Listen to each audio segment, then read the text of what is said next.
A home. It's where disabled veteran Marshall Franklin keeps mementos. That was back in 1986, when I still had hair. And lives a quiet life. But he only recently moved into this house in Florissant. Before that, he rented an $800 a month unit here at Norwood Redfield Apartments. It seemed nice enough, he says, until February 2023. I had an unexpected bill come up. I called my landlord up and let her know that I'd be running late on my rent payment.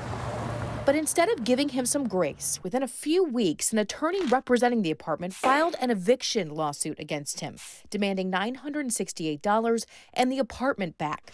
Charities providing help to local vets helped him make two payments, one on March 1st for $1,000, the other on March 6th for $1,061. He should have been all caught up, but instead the eviction continued. Then I got a phone call from the lawyer saying they needed an additional $1,000 for other fees that need to be paid as well. And that just kind of pushed me over the edge. Suffering from PTSD, it nearly did. I became very suicidal and I almost killed myself. All over an eviction, he says, that never should have happened. I was being evicted for paying my rent. I think they have certainly violated several state and federal laws. Sean Broker, an attorney for Thompson Coburn, took Marshall's case pro bono after being referred by veteran group the Kaufman Fund. In a counter lawsuit, Broker's now accusing the complex's management company and the law firm representing it of an unfair and unconscionable debt collection practice, amounting, he says, to an illegal scheme to take money from people. I think he's looking to make more money in these unjustified and excessive attorney's fees. That's what it comes down to. Here's the issue, he says. As soon as Marshall got behind, the payment portal that he'd previously used to make his payments was shut off and late fees piled up. Instead, he was told to submit his checks directly to the law firm of Ranker, Hamilton, and Fenley. He did that, but the payments never showed up on his ledger or billing statement.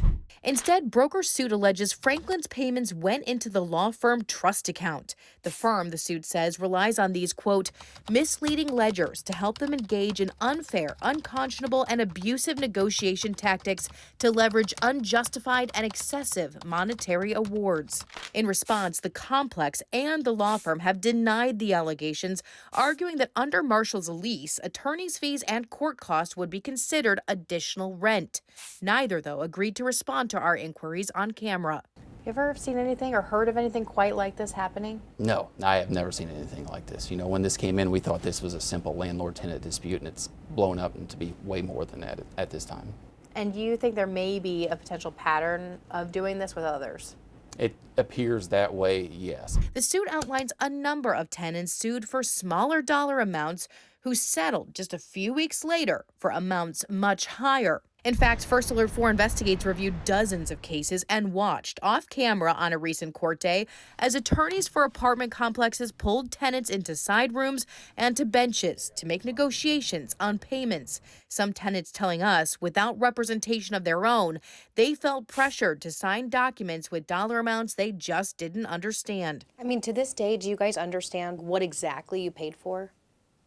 I don't know exactly what we paid for. I feel like we overpaid for whatever we paid for. Lormisha Staten and her boyfriend lived in Norwood Apartments. You made payments directly to Ranker's law firm? Yes. We went through them with everything. It was through them. On January 30th, 2023, Randall Ranker filed a lawsuit against Staten for $968 in back rent.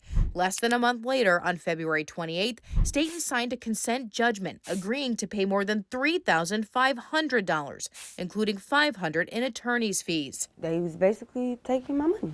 They got behind again, and by October, got evicted, even now without a permanent place to live. So you made payments directly to the law firm? Yes. But for a certain period of time, they didn't turn them over? Correct. Terrence Green was sued for eviction too, even though he had proof he made all of his payments, and on time too. I never stopped paying. I constantly paid my rent. His checks clearly deposited by Ranker's firm, but not reflected on his ledger. You basically still charge me court costs and attorney fees by coming to court just to show you that I paid all my rent. I think that was unfair. He kept talking with management, and after they located his payments in the law firm's possession, This window busted out. he's back in his Norwood unit with its broken patio door, evidence of mold, and no heat, because an eviction lawsuit on his record has made it hard to find somewhere else to live. I feel robbed and bamboozled. It's heartbreaking and it's angering. Ask Al Johnson at Covenant Legal Services, which provides low-cost or free legal services to tenants, what he thinks about evictions generally in the region. Horrific would be the term I'd use. And it's gotten worse. All of it, he says, a real concern for the people who can least afford it. We're seeing both exaggerated amounts in petitions and exaggerated amounts in consent judgments. Though not connected to Marshall Franklin's lawsuit, he says he's read it. And if the allegations in that lawsuit are accurate and can be proven in court, I think the law firm and the attorney that's on the other end of that lawsuit has a huge problem. We wanted to ask Randall Ranker for his side. A few weeks back, we caught up with him outside court. Though he agreed then to an on-camera interview, he didn't answer our repeated emails and calls to set it up. Instead, his attorney wrote a statement to us saying, quote, "My client is not in a position to comment or give an interview on active, pending, and ongoing litigation." I couldn't understand why he was wanting to get more money out of me when I did everything I was supposed to do. Marshall says it's worrisome, Trying to get all this money from other people just so he could enrich himself. as he wants someone to step in to protect others. Definitely stop it, yes, because think of all the other people they're going to hurt. We have also reached out to the management company for that apartment in question. They have not yet responded. That lawsuit alleging numerous law violations is still pending, but Ranker is not the only lawyer in town filing lots of eviction cases. You might be surprised to find out just how many evictions are being filed every single week in the region. And it's a perfect storm with rents skyrocketing and low-income housing options disappearing, experts say. So we're going to be digging into exactly what is causing what experts are calling an eviction crisis and what they say needs to happen to stop it. That's all coming up tomorrow on First Alert 4 at 6:30. I'm Lauren Traeger. First Alert 4 investigates. Shamika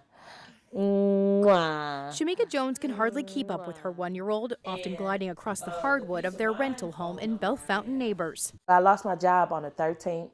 I got carjacked on the 23rd. The single mom to three fell on hard times, but she'd wanted to keep the roof over their head. You've been making payments that haven't shown up on the ledger. Correct. You've been attempting to pay rent.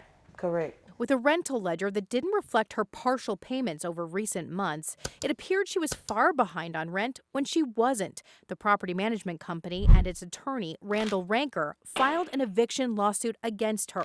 Just 1 month later, she was in court without her own attorney. We watched off camera as Ranker called her into a side room. He was just like, "How much can you pay?" By the time she emerged, she had signed a consent judgment agreeing to pay $2,670, including $400 in attorney's fees and more in court costs, even though the property manager later acknowledged that initial number that sent her to eviction was wrong. She says she felt pressured to sign. And I didn't have no choice but to sign it, so I don't want to get put out. I got 3 kids. The attorney she faced, Randall Ranker, is being sued by another former tenant, claiming violations of state and federal laws over his attempted eviction. Ranker has denied the allegations. I think it's awful. I think eviction should be a last resort. Area experts like Robert Swearingen of Legal Services of Eastern Missouri say Shamika's situation and others is indicative of a much larger issue. There are some landlords and some attorneys for those landlords that will file as soon as you're late. They might wait 10 days, and then they immediately file that rent and possession lawsuit. And it's an issue he says we should all pay attention to. It's extremely costly for all of us for people to be evicted. They end up costing social services, all kinds of other kinds of social problems that we all have to pick up the tab for. The problem, experts say, is this. The Princeton Eviction Lab has been tracking data all around the country. And in St. Louis City and County alone, they say more than 15,600 tenants faced eviction last year. In some months, filings trended much higher than pre-COVID averages, with evictions disproportionately impacting Black residents and women. Regionally, areas in the city and North County hit hardest. There are fewer mom-and-pop landlords, experts say, with a shift to corporate property management that gives less grace to tenants when they fall a bit behind. And rent overall is going up to a typical $951 a month in the region, out of reach for so many with few options of places to move that charge less. And they're desperate because they don't know where to go. And we have a real crisis of low-income housing, and it's only going to get worse. It is an environment ripe, some say, for those looking to turn a profit. There seems to be a for-profit eviction industry where attorneys and landlords are joining together to quickly sue tenants and then immediately imposing extra late charges, other kinds of junk fees, and attorney's fees, and then using the fact that that amount is owed to pressure tenants into paying exorbitant amounts of money to avoid eviction. And once in court, most apartments have attorneys on their side. The vast majority of tenants do not.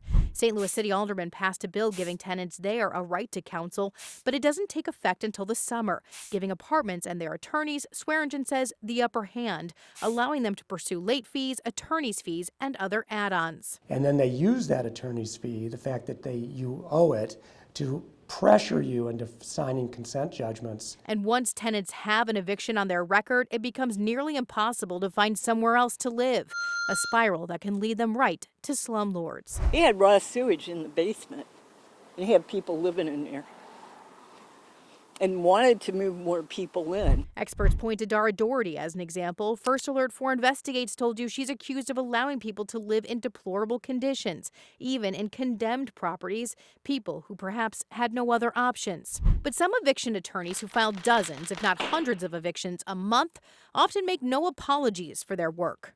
Take this guy who represents multiple landlords in St. Louis. St. Louis attorney Matthew Chase was even featured on John Oliver's Last Week Tonight in June of 2022, joked about for a callousness towards tenants. Them. Them all. They're too stupid to know what their legal rights are. They shouldn't have signed a contract for a $1,000 a month unit for a year. Ranker, too, has said he doesn't feel bad about what he does, telling the Post-Dispatch in 2016, quote, "I make sure if I buy something, I am sure I'm going to afford it. If you are going to rent a place, make sure you can pay for it." And in a more recent email, he told an attorney, once an eviction has started, he's entitled to collect attorney's fees up front, writing, quote, "Money received is applied first to legal fees and court costs, late fees, other lease obligations, before anything is applied to rent."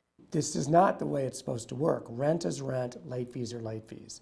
And the courts have made that very explicit. But Swearingen says it's not true. A tenant, he says, is entitled to get caught up on rent only and not get evicted in rules called pay and stay. If you're paying rent, it's rent. And that's really important for people to understand. Say $400 attorney fees, plus process server fees. While we visited, Shamika finally reached her property manager, who said they found her missing payments and she shouldn't be in eviction proceedings at all. But with a current judgment on her record, it may still harm her in the long run. And it's just real sad because, like, what am I going to do now? What can I do? I got 3 kids that I got to take care of. Shamika's property management company told me they made a mistake on their end, and they told me she would not be responsible for attorney's fees and court costs, and they are working to get her released from that judgment against her. At last check, though, it was still on her official court record. An attorney for Ranker said they could not comment given the pending litigation against him. Now, if you've got questions about all of this, we have resources for you at FirstAlert4.com. I'm Lauren Traeger. First Alert 4 Investigates.